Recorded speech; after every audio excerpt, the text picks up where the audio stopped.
Video ini akan ngebahas laptop gaming harga 7-10 jutaan buat bulan April tahun 2026. Yo guys, Ragadget bersama Rah Krisna di sini, dan kali ini kita akan ngebahas rekomendasi laptop buat gaming ya di harga 7-10 jutaan di April sampai Mei 2026. Nah, kenapa aku bilang buat gaming? Karena sayangnya di tengah harga laptop yang lagi pada naik, kita belum bisa menemukan laptop yang beneran gaming yang harganya di bawah 10 jutaan. Tapi nggak apa-apa, kalau budgetmu mentok, kita udah sediakan 5 laptop yang performanya udah bisa dipakai buat mainin game kekinian dan juga mainin game AAA meskipun settingannya ya rata kiri atau enggak mentok-mentok medium. So, pastikan kalian simak aja videonya atau gunakan chapter yang udah kita sesuaikan untuk bisa menemukan laptop yang sesuai budget. Oke, langsung aja kita mulai dari laptop yang pertama.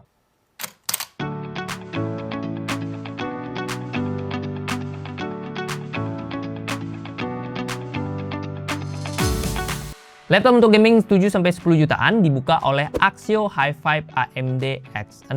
Ini adalah pilihan laptop untuk gaming paling terjangkau per video ini kita buat. Dan tentunya versi Ragadget. Dengan harga 7,8 jutaan, laptop lokal satu ini menawarkan spek yang lumayan oke cuy. CPU-nya pakai AMD Ryzen 5 6600H dengan iGPU Radeon 660M, RAM-nya 16GB DDR5 4800 MHz, dan SSD 512GB NVMe Gen 3. Skor Cinebench R23 multicore-nya nyentuh 10.500-an poin, menjadikannya salah satu laptop 7 jutaan terkencang per video ini kita buat. Skor grafisnya juga lumayan ya, 4.800-an poin di 3D Mark Firestrike. Dengan skor tersebut, artinya laptop ini udah cukup bisa diandalkan untuk kebutuhan harian, streaming, editing video, dan tentunya mainin game-game kekinian. Di settingan rata kiri tentunya. Pas kita tes, GTA 5 Enhanced bisa stabil di 30 fps, Red Dead Redemption 2 di 26 fps, dan Black Myth Wukong bisa dapetin 39 fps. Ya memang pas-pasan sih fps gamenya, cuman ya yang penting masih bisa jalan lah, masih bisa dimainkan. Kalau mau lebih kencang, kita bisa upgrade 2 slot RAM bawaannya, plus ada 1 slot SSD extra juga. Beralih ke layar. Hi-Fi AMD X6 dibekali layar 14 inch IPS Full HD dengan 45% NTSC dan tingkat kecerahannya mencapai 350 nit. Baterainya 58 Wh dan bisa kita pakai kerja sekitar 6 jam nonstop. Bobotnya ringan di 1,34 kg dengan tebalnya di 1,73 cm. Terakhir portnya udah lengkap, bahkan dia ada 2 buah USB-C full function cuy.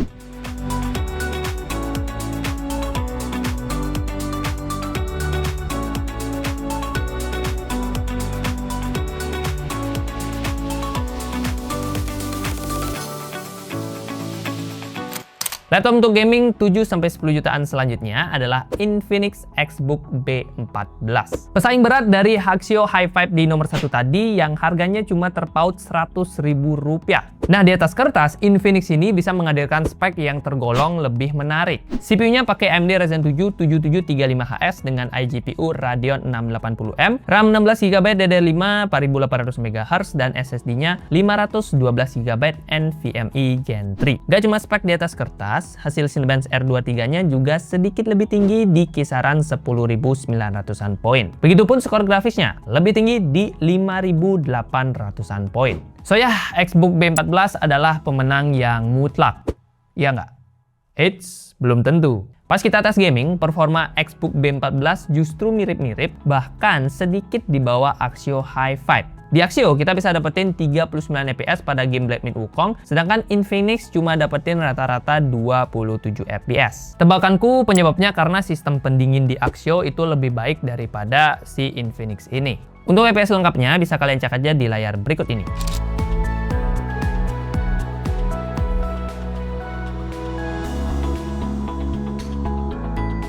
By the way, RAM-nya ini onboard ya, tapi masih ada 1 slot SSD ekstra. Soal layar, Infinix Xbook B14 juga tergolong menarik cuy.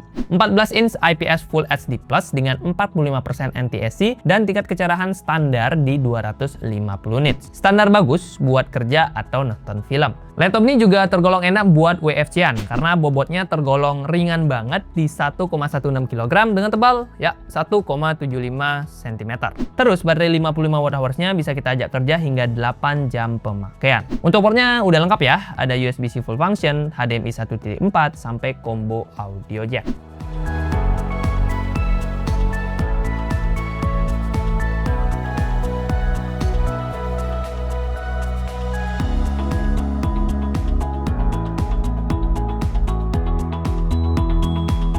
Laptop untuk gaming 7-10 jutaan. Yang ketiga adalah Advan Pixword Touch. Kalau kalian lagi nyari laptop dengan performa paling kencang di bawah 10 jutaan, ini adalah kandidat utamanya. Yes, di harga 8,7 jutaan, dia udah bisa menawarkan spek yang tergolong rata kanan cuy. CPU-nya pakai AMD Ryzen 7 6800H dengan AMD Radeon 680M, RAM 16GB LPDDR5 6400 MHz, dan SSD 512GB M.2 NVMe Gen 3. Well, speknya emang cukup identik dengan laptop nomor 2 tadi, tapi si Pixword Touch ini punya sistem pendingin yang jauh lebih baik sehingga performa real life-nya itu dari pengujian kami ya, itu jauh lebih bagus daripada si Infinix. Terbukti dari skor Cinebench R23-nya yang udah lebih tinggi, mencapai 13.400-an poin. Tapi kan dua laptop itu CPU-nya emang beda bang. Ya udah deh, kita bandingkan GPU-nya aja yang beneran identik. Pixword ini bisa dapetin skor 7.600-an poin yang artinya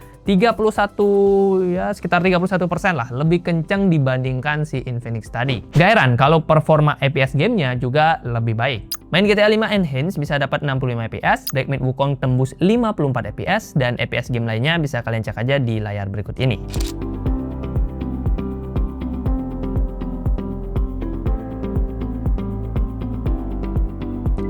Untuk RAM-nya udah onboard, tapi kita masih bisa upgrade SSD-nya karena ada satu slot SSD ekstra. Advan Pixword Touch membawa layar lega berukuran 15,6 inch IPS Full HD dengan 45% NTSC. Sayangnya refresh rate-nya ini belum gaming ya, dia masih standar aja di 60 Hz. Untuk baterainya lumayan oke, 58 Wh yang diklaim bisa bertahan kisaran 10 jam untuk pemakaian ringan. Bobotnya standar laptop 15 inch, 1,81 kg dengan tebalnya di 1,87 cm. Portnya sendiri lengkap, ada dua buah USB-C full function, HDMI 2.1 hingga SD card reader.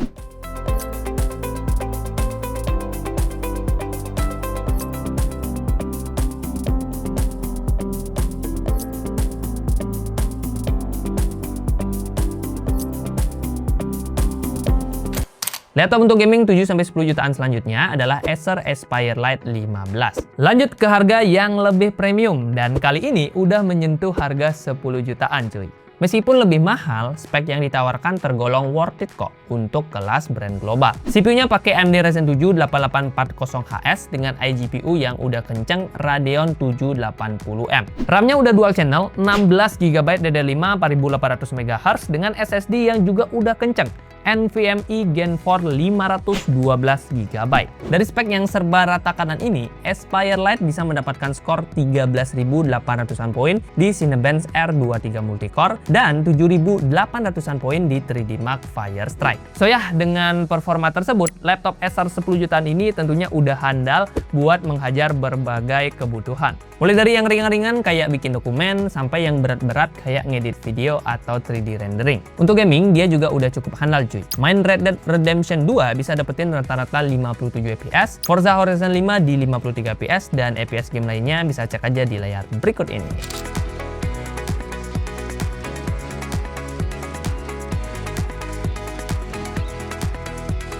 Untuk opsi upgrade-nya, satu slot RAM-nya ini masih bisa kita ganti, begitupun SSD bawaannya masih bisa kita ganti. Sesuai namanya, Aspire Lite 15 dibekali layar 15,6 inch IPS Full HD dengan 45% NTSC dan refresh rate standar di 60 Hz. Kalau buat bobot sih standar laptop 15 inch ya, di 1,7 kg dengan tebalnya di 1,89 cm.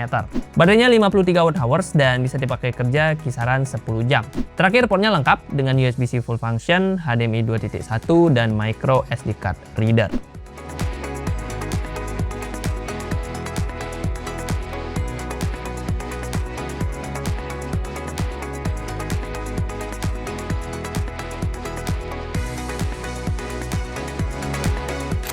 Laptop untuk gaming 7-10 jutaan ditutup oleh Axio Hype 7 AMD X72. Sebenarnya Axio Hype 7 AMD X72 ini adalah laptop paling terjangkau pada list kali ini yang juga udah bisa dipakai buat mainin game-game casual. Tapi aku taruh di nomor 5 karena ya speknya rada nanggung. Nambah 700.000 bisa dapat X6 yang speknya lebih asik. Tapi nggak apa-apa, kalau budgetmu memang mentok di 7 juta pas, laptop ini tetap menjadi pilihan yang tergolong menarik. CPU-nya pakai AMD Ryzen 7 5825U dengan grafis Radeon Vega 8, RAM 8GB DDR4 3200 MHz, dan SSD 512GB NVMe Gen 3. Kombinasi ini menghasilkan skor 8.900-an poin di Cinebench R23 dan 3.600-an poin di 3D Mark Firestrike. Ya, memang jadi yang terendah di list kali ini. Tapi masih oke lah ya buat dipakai kerja harian, editing video Full HD yang nggak begitu banyak efek-efeknya, dan tentunya mainin game-game casual yang ringan-ringan.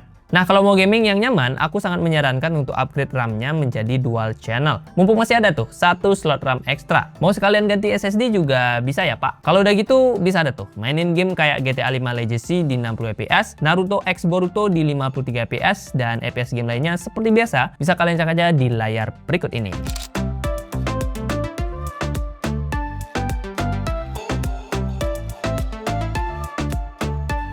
Spek lain dari Hype 7 AMD X72 juga tergolong cukup oke. Mulai dari layar 14 inch IPS Full HD dengan 45% NTSC, baterai 45,6 Wh-nya juga udah bisa dipakai kerja kisaran 6 jam. Ya lumayan lah buat kerja setengah hari. Untuk portnya udah lengkap dan bisa kalian cek aja di list ini.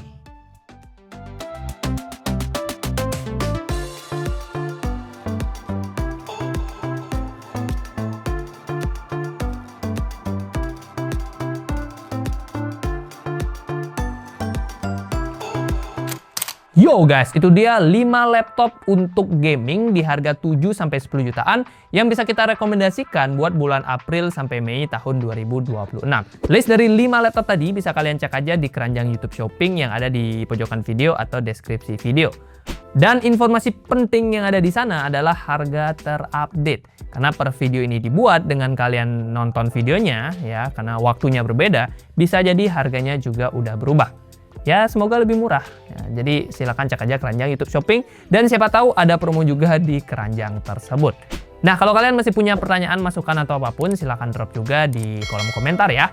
Terima kasih buat yang sudah nonton, like kalau kalian suka, dislike kalau nggak suka, dan kita ketemu di video selanjutnya. Bye.